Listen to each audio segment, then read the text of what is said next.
the fard prayer of that prayer. So there's a couple of things that a person should bring their attention to when thinking about this hadith. First is that the fard prayer in congregation takes priority over other things. This may seem like it's something that should be like common sense for people, but common sense is not all that common, sadly.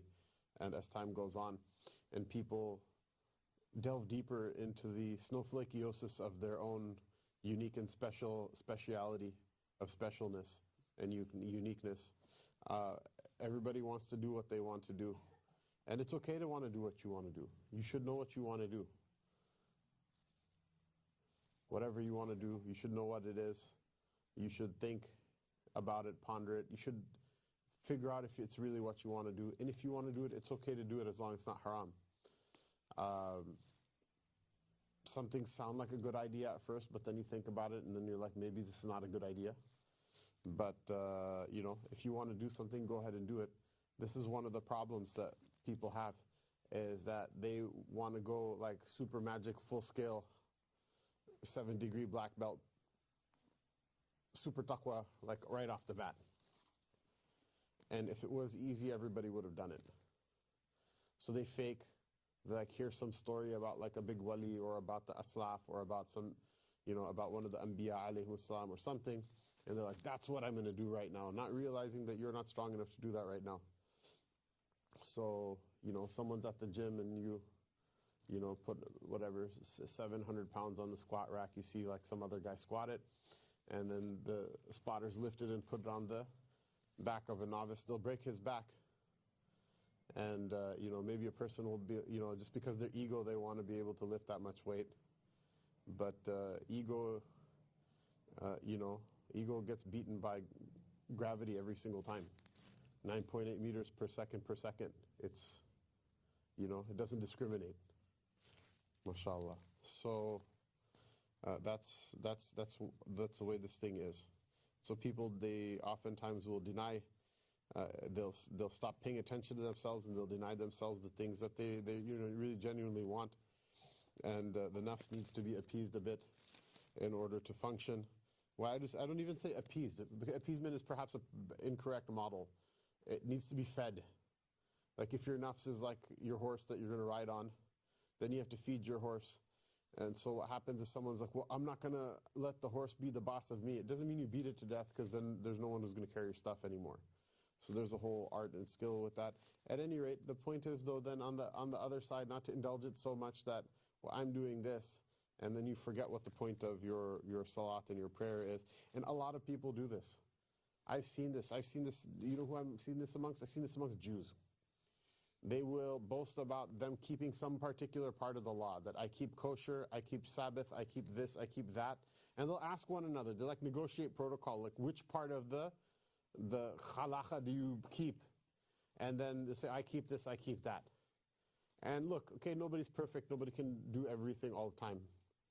But at the same time, أَتَأْمُرُونَ النَّاسَ بِالْبِرِّ وَتَنْسَوْنَ تُؤْمِنُونَ بِبَعْضِ الْكِتَابِ وَتَكْفُرُونَ بِبَعْضِ. Do you believe in some of the book and you are disbelievers in some part of the book? فَمَا جَزَاءُ مَنْ يَفْعَلُ ذَلِكَ مِنْكُمْ إِلَّا خِزْيٌ فِي الْحَيَاةِ الدُّنْيَا. There's no recompense for people, someone like that from amongst you, except for humiliation in the life of this world. وَيَوْمَ الْقِيَامَةِ يُرَدُّونَ إِلَىٰ أَشَدِّ الْعَذَابِ. And on the day of judgment, they will return to an even more severe torment. وَمَا اللَّهُ بِغَافِلٍ عَمَّا يَعْمَلُونَ. And Allah Ta'ala is not heedless of what they do. Right? In Hafs is عَمَّا تَعْمَلُونَ, right? But in Nafi' it's عَمَّا يَعْمَلُونَ. Same. I mean, it doesn't really alter the meaning, the difference one way or the other. The point is that you can't do that. And so we have people like that. I remember,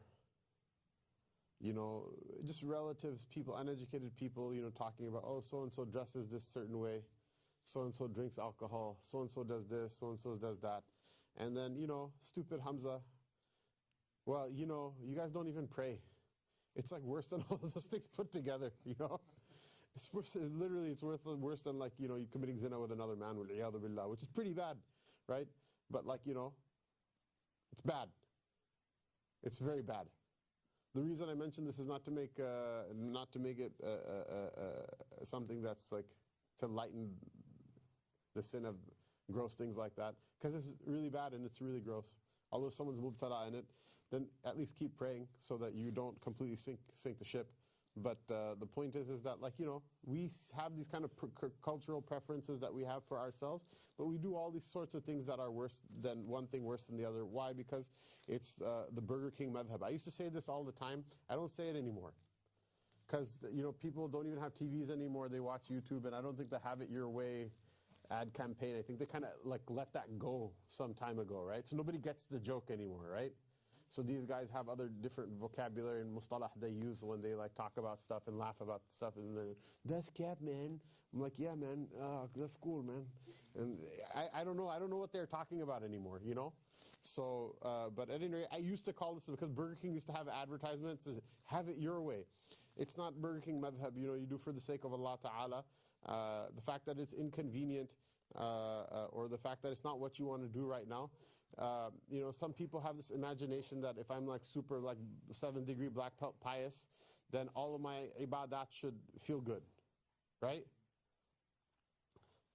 Come, this is where I can see your face, right? It should feel good, right? Imagine you're like you're praying tahajjud, then you're like, you know, like malaika, and like they're like raining like little twinkle fairy dust all around you, and you're like, yeah, man, I'm like a big wali now, right? The idea is, theoretically speaking, if you were not enjoying the tahajjud, you should get even more reward, in theory, right? So Allah, why? Because it's difficult, it's more difficult, right? That your reward that you get is based on how much effort you put into something. Now, why is it not hard for everyone all the time? Why? Because, you know, we'll give up if it's hard all the time. Anyone, I taught when I remember I had an experience teaching maktab, where I had experience subbing at when Hafiz Hamza was a young man at the IFS high school. If people, you know, like you can't correct them too much. You can't correct tajweed. You can't correct, because if they think that there's no way they're going to figure it out, they just give up, right? So Allah Ta'ala, He gives, like, you know, kind of throws us a bone, you know. So we're like, oh, look, I'm pious. You're not pious, but like, you know, Allah Ta'ala, it's out of His mercy, gives you some encouragement so you keep on going, you know. So yeah, this is one of those things. This is one of those things. What am I supposed to be doing right now? Is it the thing I want to do, or is it the thing that Allah Ta'ala wants me to do? Your gut reflex should be, it's the thing that Allah wants me to do. You should train yourself, right? حَتَّى يَكُونَ هَوَاهُ تَبَعَ لِمَا جِئْتُ بِهِ. One of you doesn't perfect your iman until their desires become conformant with what I brought. So like when they're training the Secret Service agents, what do? They train them to, when they hear gunfire, a normal person will jump away from the gunfire, and so they train them to jump into the gunfire, right? So that's obviously not what the Prophet ﷺ came to, that you should, like, I don't know, waste your life for like genocide, you know, like. But for the rest of us, mashallah, for the actual deen that you're supposed to, you know, did you train yourself to do that? That you're like, do I want to do it? Wrong question. Is this what Allah Ta'ala wants? You'll keep doing it for a long time, then what happens is that also actually becomes what you want. And at that point, your reward doesn't go down. Rather, you get the reward of doing it as much as you would have gotten for it, not wanting to do it.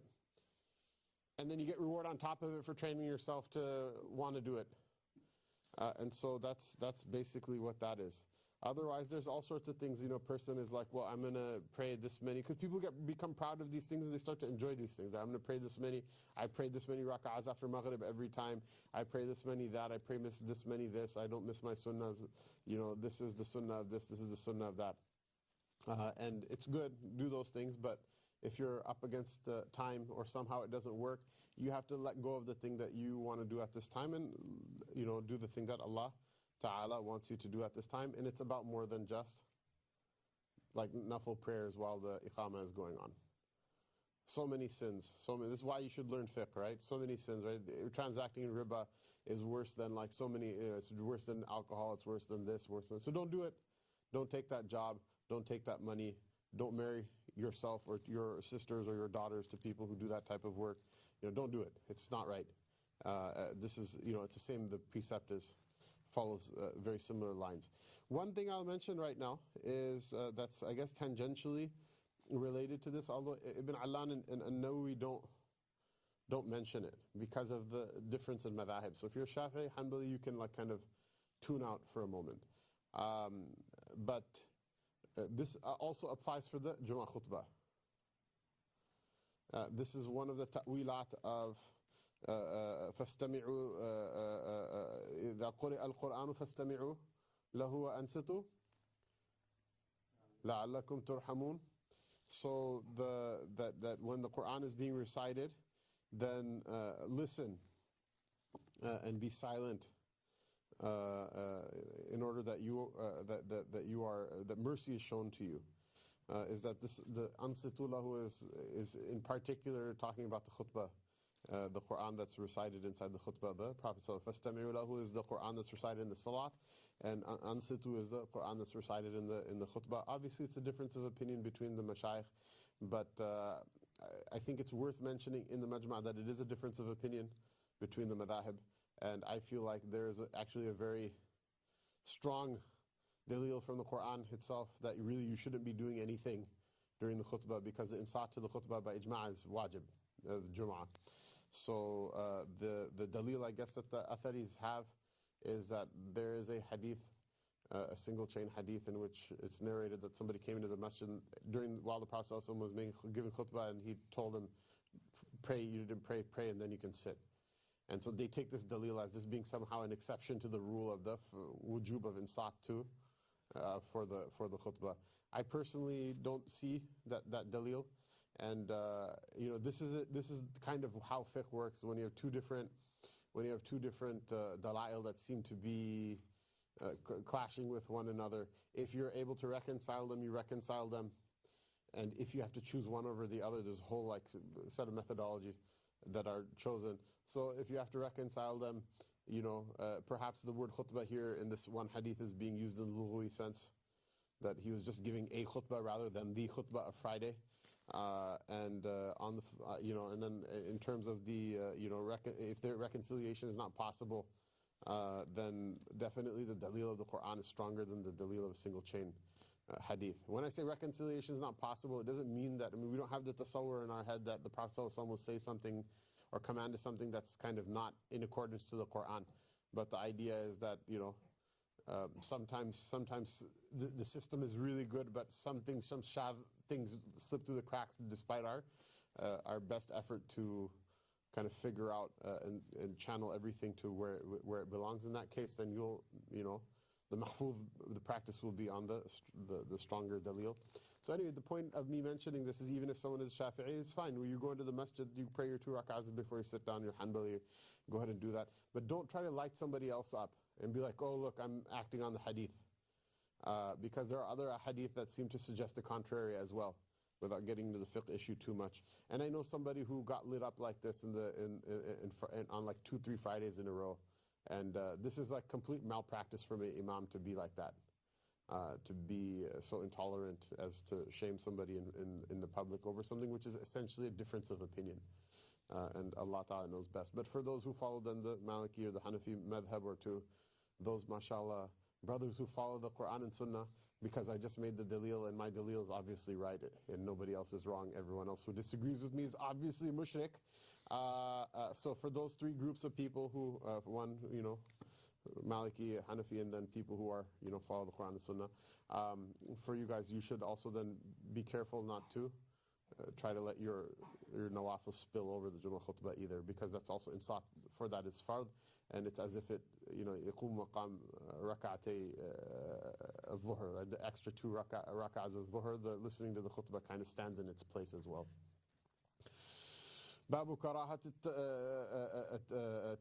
كراهة تخصيص يوم الجمعة بصيام أو ليلته بصلاة. This is a chapter regarding the detestability of especially singling out the day of Jum'ah for fasting or its night for salat.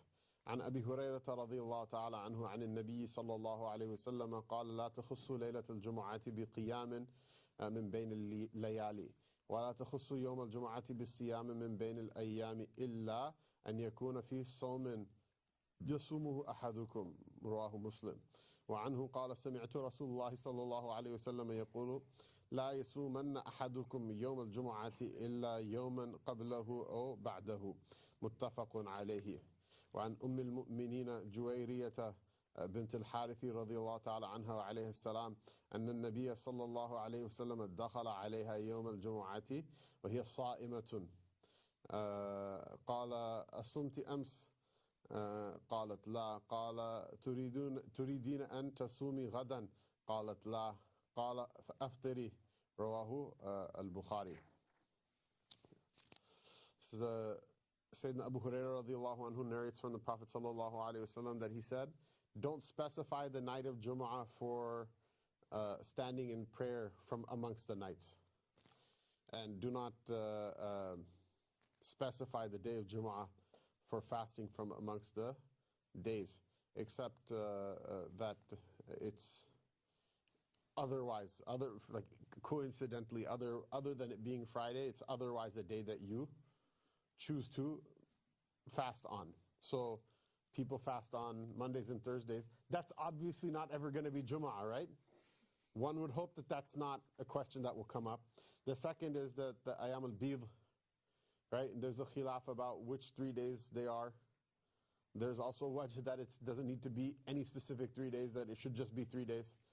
But I guess the ghalib on people is what? That it's the 13, 14, and 15, right? But Malik, his qawl was that it should be the 1st, the 10th, and the 20th. And then also there's a hadith that indicates it could be any 3 days as well. I'm not giving that for practice to anybody. I'm just saying that that's also a thing that a person could extract that wedge from one of the hadith, and I'm not attributing it to the fuqaha, nor am I giving fatwa to anybody for it.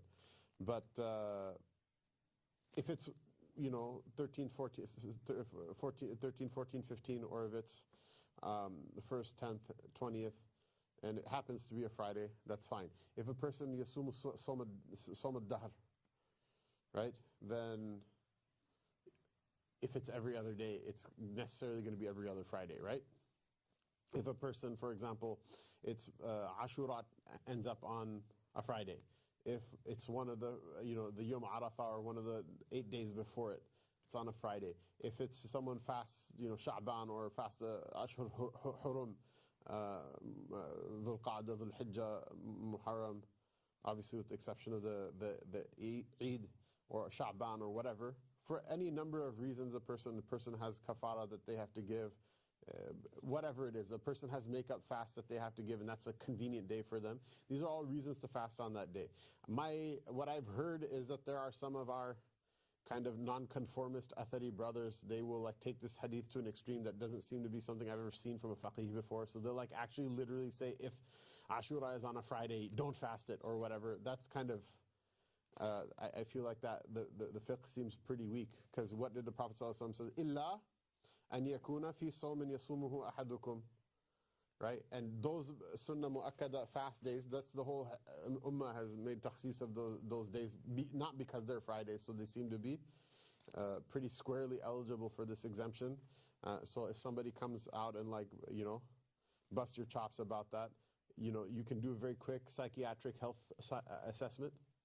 And if you feel like they're still playing with what we refer to in the scientific community as a full deck of cards, then you can have a conversation with them if you want to. And if they're not, if they're a couple of short of 52, then you just pat them on the back and say, Ya akhi, ya'ni this and that, and assalamu alaikum, wa make sure to say the ayn real hard so people know that you have good dalil, and wa alaikum assalam wa rahmatullahi wa barakatuhu, and just let them go, inshallah. But I feel like you get the point. And make dua for people. Sometimes people are just wrong, or they're just not smart. But the fact that a person would want to follow the sunnah of the Prophet ﷺ is itself a more important thing, I feel like, sometimes than the fiqh of it. It's just that the fiqh is an amana. We cannot just change it to make people happy. But if we have to weigh, then this is actually a really pious thing, And so, appreciate the goodness also. Don't look down on people, because I guess I heard people laughing, and I'm going to just attribute that to kind of the buffoonish way I word things. But don't laugh at other people. Sometimes they may be wrong, but they're, like when you do a math problem, and the teacher gives you credit because you did it the right way. You just, like hit the wrong button on your calculator or whatever. But you knew how to do the problem. You'll get some, at least partial credit for it, if not, the whole credit. It's better to get the wrong answer through the right procedure than to get the right answer through the wrong one, right? Which happens also sometimes. So this is so much so, I was reminded, I maybe have mentioned it in this majlis before, but Sheikh Tamim was talking about the reform of the tariqah, which kind of turned into a kind of a cultural circus in much of the Muslim world. It kind of is in much of the Muslim world still. And so one of the ideas, Mawlana Ashraf Ali Tanwi, mashallah, his book that Sheikh Tamim did the translation tahqiq with his team on over there, that one of the concepts that he mentioned, which was from his Sheikh Haji Imdadullah al-Muhajir al-Makki. People give one another titles, so you can kind of take them with a grain of salt, but they call him the Sayyid al-Ta'ifa, that he's like the leader of the faction of Sufis. Why do they say that? There's actually an objective reason for that. It's not just aggrandizing your own sheikh, although that happens, mashallah, in every tariqah to some degree or another, especially from the less tuned in of novices. But the reason they call him that is because literally he's like one figure in relatively recent history. He was exiled from the subcontinent because he fought the British, and so they put a bounty on his head. And so he slipped out into, past, they almost caught him in Aden, but he slipped past the last British post and got into the Ottoman Empire, and he's buried in Jannat al-Ma'la. He was a refugee in Makkah Mukarramah. So that's the Muhajir part of Muhajir al-Makki, Muhajir, because he's not from there, but then he passed away, so he's in Makkah Mukarramah until Yawm al-Qiyamah, bi'idhnillahi tabarak wa ta'ala.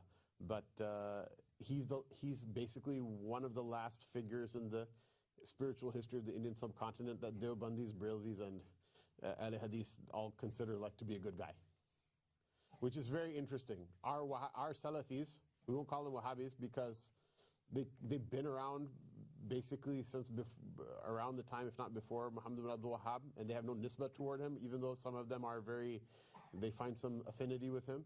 And so they have some weird masail, like, I won't lie to you. And if they want to do, I'm not trying to put them down, but these are things I've heard from them themselves, and they can defend them if they like to, and feel free to listen to them. But like, they consider like making taqleed of any imam to be shirk, because like only Allah can whatever, so everyone should follow, which goes weird places. But one of the strange things is, despite their like really harshness on non-conformism in fiqh, to put it objectively, it never occurred to them that tasawwuf is a bad thing. This is kind of a later backward projection of like Wahhabism onto even Ibn Taymiyyah and Ibn Qayyim and whatever, right? Like, so they definitely had bad things to say about Sufis that they didn't agree with, but in general, like the idea of the institutions, the rusum of tasawwuf, like the khirqa and this and that, Ibn Taymiyyah claimed he had the khirqa of Shah Abdul Qadir Jailani, so obviously there's some part of it that he accepted. And again, I only mention this as a historical fact. Please feel free not to engage with some other more obscure fiqh or even more obscure aqidah positions. But he would say the ta'ifa for that reason. And so that was a rule he had, is whenever one of the nonconformist Muslim brothers would take bay'ah with him, he would basically, like, he would tell them, like, look, I'm not your teacher in fiqh. I disagree with your fiqh. I think the Hanafi madhab is pretty amazing, and the madhahib arba'a are pretty good, but for your suluk, don't act like a Hanafi just because I'm your sheikh. because it's destructive for your suluk to do something, to abandon something you consider, even if I can think you're wrong in it, but you in your mind at least sincerely consider this to be a sunnah of the Prophet ﷺ.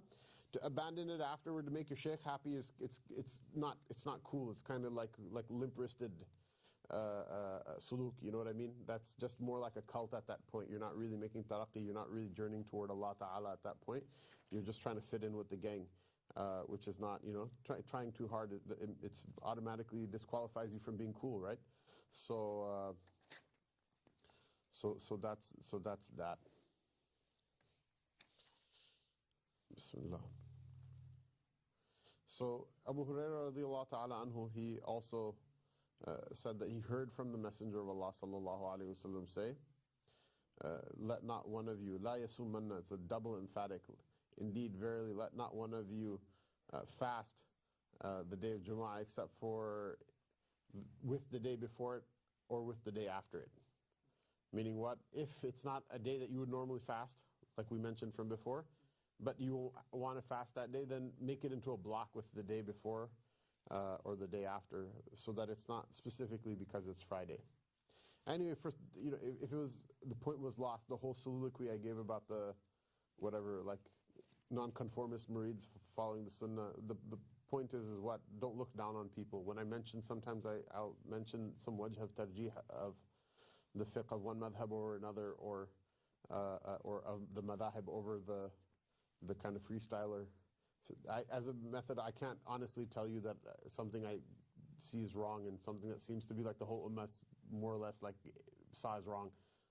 I can't lie and tell you it's good, but it also doesn't give you the right to just like look down on them and things like that. If someone genuinely thinks that this is the sunnah or whatever, then don't make them your imam, but at least appreciate that they're trying, and make dua that Allah helps them with what other cognitive handicaps they may be dealing with and that we're all dealing with. Allah help us all.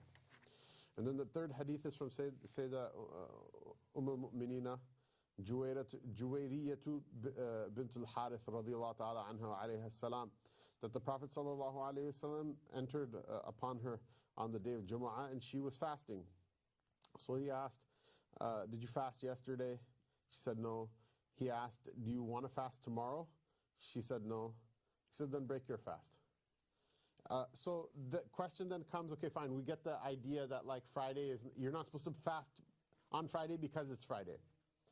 I feel like all of us have gotten that by now. So then the question, why? One of the reasons is that Friday is like one of the Eids of the Muslims, right? We have the Eid al-Fitr and the Eid al-Adha. And so obviously it's not, because it's more frequent, it's not as emphatically observed. But this is a reason that fasting doesn't suit that day. Another reason that was mentioned by Ibn Allan from some of the ulama is that, like it's, for example, it's makruh to fast on the day of Arafah for the person who is in Hajj. Whereas the person who's not in Hajj, it's actually probably the most virtuous day to fast in the year after Ramadan. Maybe there'll be some tanazu' regarding whether it's Ashura or the Yom Arafah. I personally, like from the wording that's used for Arafah, I think Arafah is more emphatic, but at any rate, they're both very rigorously emphasized fasts. But if you're in Hajj, one would think because you're in Hajj, it should be even more, but no, it's actually not. Why? Because when you're in Hajj, you're supposed to be doing Hajji stuff. And so when you fast, you take away from that. And so that's also a possibility here, is that the Jumu'ah has a number of observances a person should keep. A person should take a shower. A person should make mubadara, go early to the salat. A person should, like do all of these different amal, give sadaqah or whatever. It's better to do them while you're in the zone rather than, depleted of your energy and of your enthusiasm and excitement. And so that's another possible reason.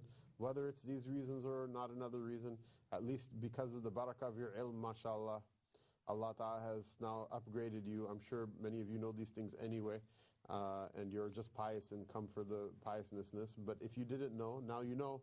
And so you can make intention that I'm going to go eat lunch on Jumu'ah because it's a sunnah not to fast on this day. You were going to eat lunch anyway, right? Some of you were fasting that day and will stop, but the rest of you were going to eat lunch anyway. But now just you have this ma'rifah, this is sunnah not to fast on this day. MashaAllah, your Jum'ah just got augmented and there's no skin off your back at all. ما الفضل إلا لأهل العلم إنهم لمن استهدى على الهدى أدلاء. That this is the fadl of ilm, that everybody, Allah Ta'ala gives that person ilm, then they like become like in that thing, they become like a nur between people, and they guide them to something that's better, because the intentionality with which you eat is more important than the food or the fast itself. باب تحريم الوصال في الصوم وهو أن يصوم يومين أو أكثر ولا يأكل ولا يشرب بينهما. This is a chapter regarding the prohibition of joining fasts, which is to fast 2 days or more without eating or drinking anything between them. عن ابن عمر رضي الله تعالى عنهما قال نهى رسول الله صلى الله عليه وسلم عن الوصال قالوا إنك تواصل قال إني لست مثلكم إني أطعم وأسقى متفق عليه. Sayyidina Abdullah bin Umar radiallahu ta'ala anhuma said that the Prophet sallallahu alayhi wasallam prohibited joining fasts, meaning fasting more than 1 day contiguously without eating between the fasts. And the people said, well, you do it. He said, I'm not like you. I'm fed and I'm given to drink. And it's a hadith of both Bukhari and Muslim. وَهَذَا لَفْظُ الْبُخَارِ. This is the particular wording of Bukhari. So the Prophet ﷺ, through supernatural means, Allah subhanahu wa ta'ala gave him madad, so he was able to fast for a long time, many days at a time. So for us, it's haram. It's wajib. You have to like open your fast with something, unless you don't have something to open it with. I've heard stories of people that have had these experiences. In particular, mujahideen. Oftentimes they'll fast because they don't have anything to eat or drink, and then when the fast opens, they won't find anything to eat or drink either. So if you're going to go out in the path of Allah Ta'ala, mashallah, it's almost as if it's some sort of augmentation, madad Allah subhanahu wa ta'ala gives the person. So if you find yourself in that position, you're already, mashallah, like one of Allah Ta'ala's beloved ones. So bishara, if anybody finds himself in that position or hears this and finds themselves, then you got upgraded even further. And, Allah Ta'ala shower you with blessings and give you tawfiq in your noble effort. For the rest of us, this hadith is not a dalil that you should stuff yourself like a freaking pig.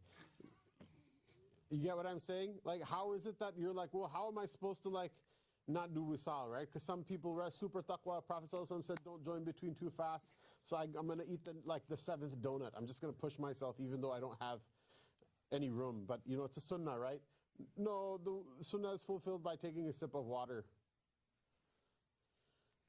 The sunnah is fulfilled by eating a date. The rest of it, all of it, that's all on you.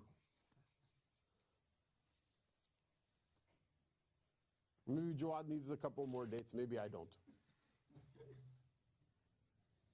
The rest is on you. You do your whatever calorie management, whoever your favorite YouTube star, health influencer, nutritional, I'm going to drink like whatever celery juice cleanse diet, and like I heard seed oils cause Ebola or whatever. You can go and like figure all that out on your own. The wisal is negated by what? Just having a sip of water or a date or something like that. And after that, don't think it's pious to like stuff yourself. باب تحريم الجلوس على قبر.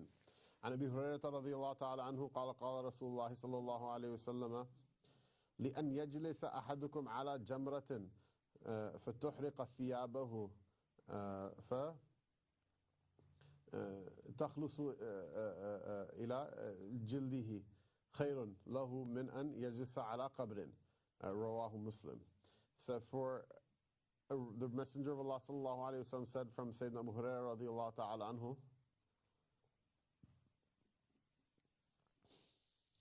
that for a person to sit on a cinder to the point that it burns, to the point it burns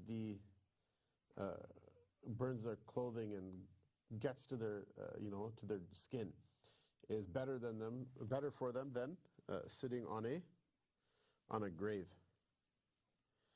So don't sit on the qubur. And so Ibn Allan mentions that this is the reason for this is that the pouring of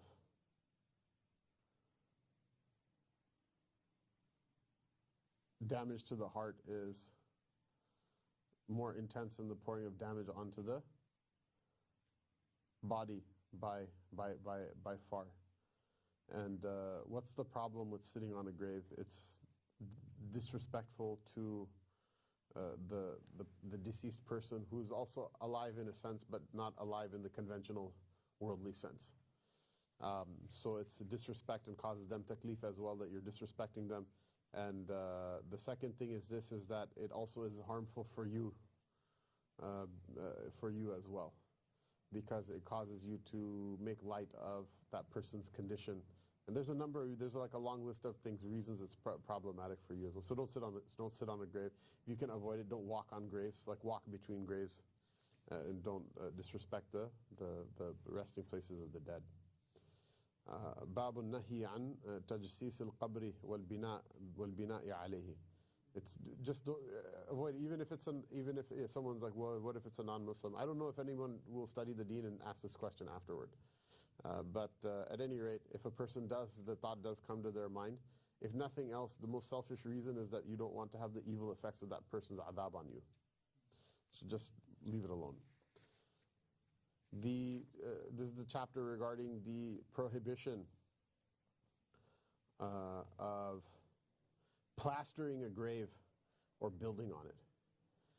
This is always interesting because, mashallah, we take tour groups to visit different places in the Muslim world, and it's really interesting. Many of the people who take the tour groups themselves are oftentimes Salafis and like graduates of Medina University or some like Salafi institution.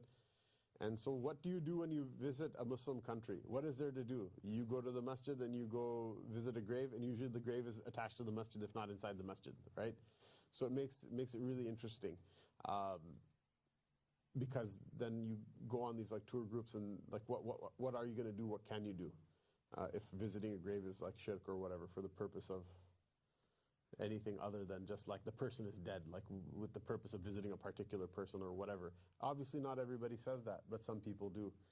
And for those people it's very weird. And I see the weird shirk, like obsessive compulsive shirk disorder that people have, where they think everything is shirk. Like we read Fatiha there, that's shirk. It's not shirk, bro. Like you made dua for the dead. If you don't want it, just stand over there. It's not like anyone made tawaf and like slaughtered a chicken and said, yeah, Sayyidi, give me madad or whatever in front of the grave. No. Someone might do that. I gave bayan one time, gave an example like that. Someone's like, I've seen it happen. I'm like, okay, good, that's wrong then. Don't do it. Tell them, hey brother, But yeah. So this then comes up then the other way around though. Like we'll visit a place and then the graves are like super built up. And they're like, isn't it haram? I'm like, of course it's haram. But then how could, so and so. I'm like, do you think the dead person inside was like, yeah, now that I'm dead, why don't you build this thing up on top of me? And then the question is then, well, they built it, is it wrong to visit? I go, if you have the intention of visiting the bricks, then yes, it's wrong. If you have intention this is something coincidentally it happened to somebody, the person has nothing to do with it. It's one thing if they're famous, their fatwa is like, yes, when I die, build this. Then you probably, you could have there's a point to boycott visiting that person. It's like saddu dhara'i, that you're making inkar on that person's, you're closing the door for another person to do what they did, which was wrong, by making inkar on their, on their evil deed or wrong deed. Even though there are some of the fuqaha, then they discuss this, they say it's a difference of opinion. To me, it seems very open and shut, and just for political reasons afterward, then people discuss it. What do I mean by politics? Nobody likes the government. People, khilafa is the answer. Khulafa, after Sayyidina Ali radiallahu anhu, Sayyidina Muawiyah radiallahu anhu, it kind of went downhill. Umar bin Abdul Aziz, all right, we're kind of back on the horse here. Then it falls off like, really bad. And then there's like 4 or 5 people at max. If someone really knows history well, that they can mention those names and people will, feel confidence. if they actually read any part of their history whatsoever. And it's been kind of downhill since then. So what happens, usually the person in power is either a schlock propped up by like a cabal of like special interests, like it happens in America, or the person themselves is like a super like covetous person of power and shrewd, I'm trying to restrain my vocabulary here, but very shrewd person who, in conniving, calculating, Machiavellian person who like lied to the right people at the right time and played off people, and they got to the throne, and they're there. They're not really super inspiring people, and so this is a problem that's been there since the age of the Aslaf. Al-Mansur, Abu Hanifa like burned him so many times. He wanted to make him judge. He's found a way of weaseling out of getting to the judgeship. He wanted to bury him in Baghdad. Why? Because Abu Hanifa is like Imam Abu Hanifa. So if we bury him in Baghdad, then it's going to make my new capital look real sweet because people are going to come visit him. And he's like, no thanks. Well, he goes, they were going to bury him in Baghdad, and someone said he actually literally gave fatwa that you malappropriated the land that you built the city on. So, not to be buried over there. So, like in every single thing, he burned him. But why is he trying to come and have Abu Hanifa in Baghdad? These people were zalimin. I hate to say it. I feel like people who have a very cursory study of history, they think somehow Banu Umayyah is bad and like Banu Abbas is good. Banu Umayyah did some pretty messed up stuff, and Banu Abbas did some even more messed up stuff. Read history. People are like, how can the Muslim world be filled with so much treachery? For lack of a more couth way of saying this, I feel bad. Maybe your mother will not let you come to this dars anymore. Maybe your mother won't let you come to this, or your mother won't let you come to this dars anymore. So don't share the link, with those of them who are not here, right? But like, Banu Abbas took a piss in the cooler. And the whole thing is all the drink is gonna be contaminated until Yawm al-Qiyamah, except for a very diligent person who like finds somewhere else to drink from, I guess, right? What did they do? You guys, mashallah, you guys probably had to read all this history when you were growing up. I don't know if they made you or not. They would do weird things, like they would like, oh, let's throw a banquet. All the princes of Banu Umayyah are invited to a party, just to show you're our cousins, because they really were, right? You're our cousins, you're our kinsmen. Let's let bygones be bygones, and you show up, we'll write your name down for an amnesty, and like just you're gonna, from now on, you'll be like whatever, and we'll just start over again. And what do? Lock the doors, kill everybody. And then they do it again, and then they do it again. Literally, they just lied, cheated, stole their way into power. Now, what is the justification for that? Banu Umayyah did like pretty messed up stuff, didn't they, right? They did messed up things to Banu Hashim, right? Riyāḍ billah, they actually literally killed the family of the Prophet ﷺ, including Sayyidina al-Hussein in the field of Karbala. That's fine, that's horrible. Everybody will cuss them out until the Day of Judgment. I don't care if every mufti in Chicago comes here and tells you to make tawaqquf about Yazid. He's just not a good person. In the books of the Sufis, you will find not someone who is a Sufi, like of no consequence, alive in like 20 whatever. I'm talking about the actual books of the foundational writings of the Sufis from like the old times through like the classical period. It's very difficult to find someone who doesn't make takfir of the man. Why? You tell me, if you met the Prophet ﷺ and so this person did this to like all your grandson and all of his family put together, and they like weren't even trying to fight against them. Like, what would you say? What would you think? Like it just, there's a certain logic that every believer has, and maybe that logic doesn't, لا يقوم مقام الفقه, maybe that's not like a legal proof of anything, but it's just, everyone should know intuitively it's not good, and if someone tries to pretend like there's some khair in it, like they're out to lunch, I don't know what I can say about such a person.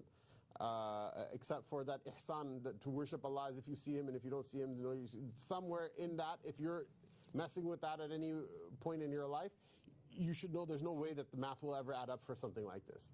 And the rest of it, the fuqaha, they can say who's a kafir, who's not a kafir. Like, I'm not in the position to say make takfir or whatever. Generally, people don't have a good idea.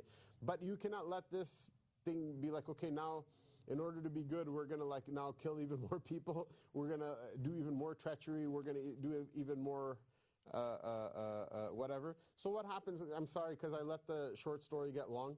The point is, why are all these graves there built over the ulama? Is it because the Ash'ari are soft on the Sunnah? Is it because they said they wanted to? Is it because of this, that, or the other thing? It's not any of that. Maulvis die. And when Maulvi dies, they, oftentimes the wasiyah is to just bury them in the graveyard where everybody else is buried. The ruler, the governor, the khalifa, the sultan, the malik, whatever, whatever, the president, the prime minister, the eternal leader for, whatever, the great, whatever, Stani people or whatever, whoever it is, everybody hates them. And so what's a cheap way of scoring points with people to get them to be like, oh, okay, these guys aren't so bad.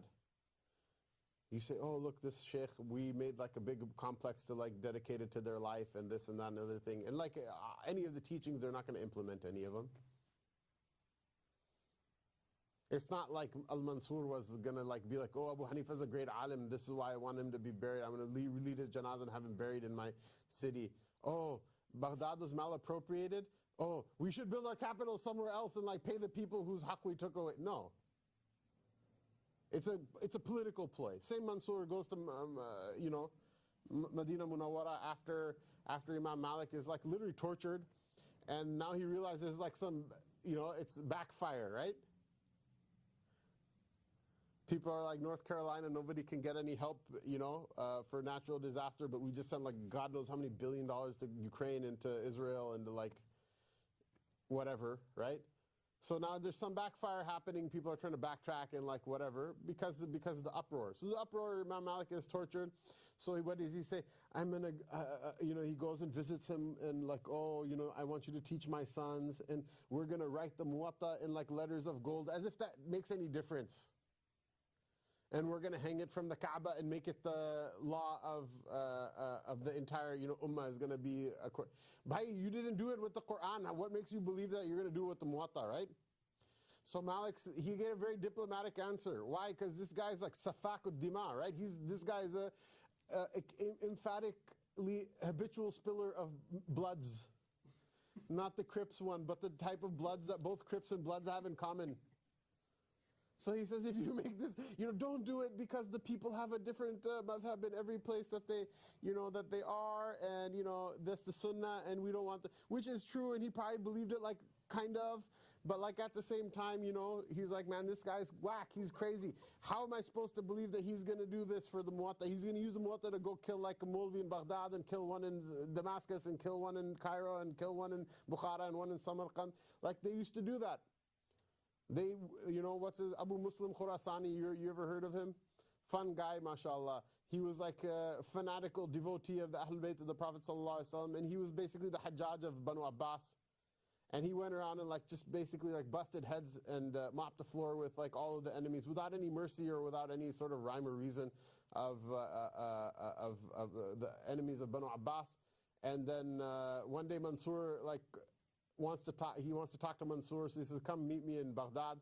And so he's he has the guards say, leave your arms and your weapons and stuff outside. Okay, so he comes in, and they just have his guys behind the curtain. They come out and stab him to death, right? Which is smart, right? Because if a guy's that talented of a commander that he can unseat the previous dynasty, and now you're the now dynasty, then from a Machiavellian perspective, Pathan stories. Madrasa, every madrasa has to have Pathan stories, mashallah. Qazi Fazlullah, mashallah, so in his honor. This one's for you, Qazi Saab. There was a man in a village, right? So he goes to the Khan. He goes, I'm the best ta'weez writer. I'm the one who can write the best amulets. I have an amulet for everything, but they're not cheap. He's like, do you have an amulet that can spare a person from death? He goes, yeah. It was when you're, the accident that no one will be able to do you have an amulet that goes protect a person from gunfire? He says, sure. So he goes, but it's going to cost you a lot of money. He goes, yeah, no, just write it.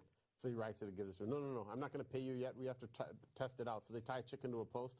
They tied the amulet around his neck, its neck, and they, because guns fire in their land, they fire as druz, so druz, and the chicken doesn't get killed. And so he's like, oh, see, look, the ta'weez works, the amulet works. Because he goes, it'll cost this much money, so he gives him the full price. He goes, is there anything that can break this amulet? He goes, no one can break it except for me. So what does the Khan Sahib do? He kills him. Right? Makes sense, right? Yeah. So the point is yeah, these guys, so Imam Malik rahimahullah ta'ala, he gave the answer, and only Allah knows what's inside his heart. But like, you already have the Quran, why don't you make hukam according to that? Like, where in the Quran does it say you can just like promise people stuff like aman and like, backstab them, or that like somehow or another like taking power allows you to break every rule in the book or whatever? But so yeah, people like that, nobody likes them. They're scumbags, nobody likes them. And Mansour was, the Ummah would love to have a leader like Mansour now, because the said uraic augmentation of cooler filled liquids has become progressively worse since then. So, I don't want to talk that bad about Mansour, because he's almost certainly better than anybody who have nowadays. But the point is that it's become really bad. So they have to do these types of pranks in order to get people to think that they're not scumbags anymore. And it happens to this day. It way does happen to this day. So don't spare yourself. Don't have a su'a dhan of the mashayikh and the ulama, and don't refuse to visit them. It's their haqq, mashallah, we benefited from them. But just keep in your mind, don't be dazzled by all of the building and the calligraphy and the architecture and the lighting and all this other stuff, right? Don't be dazzled by any of that stuff. Don't be dazzled by that at Dar es Salaam, even though it's beautiful, it's wonderful, right? But that's not what you go there for.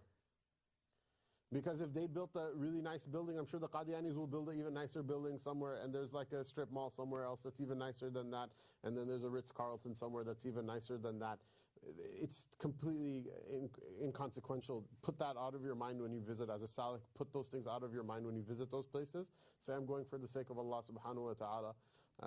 Don't visit because look, see how nice these lovely lanterns are. That's not what you visit for. So the Prophet ﷺ, Sayyidina Jabir bin Abdullah radiallahu ta'ala anhu, he narrates that the Prophet ﷺ, Messenger of Allah ﷺ, forbade plastering on a grave, or that a person should sit on it, or that someone should build on it. So they plaster, they put it's not even, they'll just put some like sheetrock or something it's like thicker than paint but less than brick, in order to whiten the grave and make it look different than the rest of the place. People do those types of things. They say, well, we're doing it in order to mark the grave. But the Prophet ﷺ said don't do it. And so if you want to mark the grave with some rock or a headstone or something like that, that's very simple and within certain parameters. Really, theoretically, the headstone even should not have the names of Allah Ta'ala, the Anbiya, the ayat of the Quran on them. All of you will yourself die one day, so write these in your wasaya. Or you'll have to take care of someone else's, headstone one day. Don't write the ayat of the Quran or the asma of Allah Ta'ala or the muqaddas things on them. Then, don't write that, because the lawnmower will go over it, people will step on it, it will be subject to erosion, the rain, all of these things, and you'll receive the sin, and it will actually, these things have a different manifestation, a far more physical manifestation inside the barzakh. Here it's like one of those things in your head that it's going to be bad on the Day of Judgment, but right now you still finish having your milkshake and be okay. Whereas in the barzakh it's more immediate, the suffering that happens for these things. So you're probably also harming the mayyit as well. And there's people are like, well, that's not fair. Yawm al-Qiyamah, it'll get worked out. You'll be like, this person did this and I had to suffer in the grave, and then you'll have to pay the bill over there. But it's just completely pointless. Don't do it. But it's completely pointless. Don't do it with the graves. Don't do it with, don't do any of these things. And if a grave needs to be identified, there are simple ways of identifying a grave. Let people be buried in the graveyards with the other Muslims, and don't feel the need to aggrandize the dead in that sense. Person goes and visits the mashayikh and things like this. This is important. These are all important questions, right? Like for example, the Baqi'. They had actually huge qubbas and stuff like that over the mazarat of the different companions, radiyallahu ta'ala anhum, and the imams and things like that, right? Once it's there's some real solid evidence from the sunnah of the Prophet ﷺ that to destroy it after it's built is maybe problematic. But don't make it in the first place. Someone's like, well, someone's going to make it anyway, then let them do it. There is definitely benefit, there's benefit to it, right? Like now you visit the Baqi' and nobody knows who's where, right? It's as if they erased the history. I'll tell you the easiest nuskha of how you can tell where one of the prominent companions or imams or whatever are buried. Wherever they have one of their guys standing there saying, there's nothing here, move along. I promise you it's like one of like the Ahlul Bayt or Ashara Mubashirin bil Jannah. Someone really important is buried there. So just stop there, make dua, read your fatihas and things like that and move along. But I neither commanded people to build them, nor did I command people to demolish them. I definitely didn't command people to stand there and like, this is batamizi that somebody is, one of the ahbab of the Prophet ﷺ is buried in a place and someone is like pushing people away and shooing people. I didn't command to any of those things. I'm just telling you the way it should have been, the graves should have been left the way that they are. If there's some marker that will help people to identify if people are going to visit anyway, right? Some people, no one's going to visit you anyway. You have this like $10,000 gravestone. Nobody cares. Because you didn't do anything for anyone else in your life anyway. The only 2-3 people who are going to visit you themselves will stop coming after a couple of months. But if people want to come visit, you can have a simple marker over there. Don't build on top of it. That being said, people will build someone will do it. For the dunyawi reasons that we mentioned, you can't stop it just like you can't stop so many more perilous things than that, that are happening and disgusting things that are happening in the world. And so I'm not saying that you also should get into a fight and tell people, I'll blow it up and I should break it down and this and that and that. Leave it alone. It's fitna for people's iman, and it's also, what happens is also haram to disrespect the dead. Obviously, if you're not supposed to sit on the grave, then like taking a jackhammer and like completely like demolishing like an entire building. It's there. Someone else did it. Everyone knows the mas'ala. I don't know any Muslim who doesn't know. Even the people who defended full-throated defense of these things, I don't know anyone who is unaware, and if they're not, it literally takes like 15 seconds to tell them this hadith, and it's like, oh, but it's probably not, the hadith is saying Sahih Saki. No, it's Muslim. It's Sahih Muslim right there, and it's in Riyāḍ al-Ṣāliḥīn. You don't have to like, whatever, be the big muhaddis of the millah in order to know it. But yeah, that's the mas'ala, is that don't do that. Don't do that for yourself and for your loved ones. And what a beautiful fate that a person should say La ilaha illallah and they should have a good end. And then they should be forgotten by anybody and everybody until the day of judgment. Who cares about what people say, don't say? What is it going to do for you anyway? وصلى الله تعالى على رسوله سيدنا محمد وعلى آله وصحبه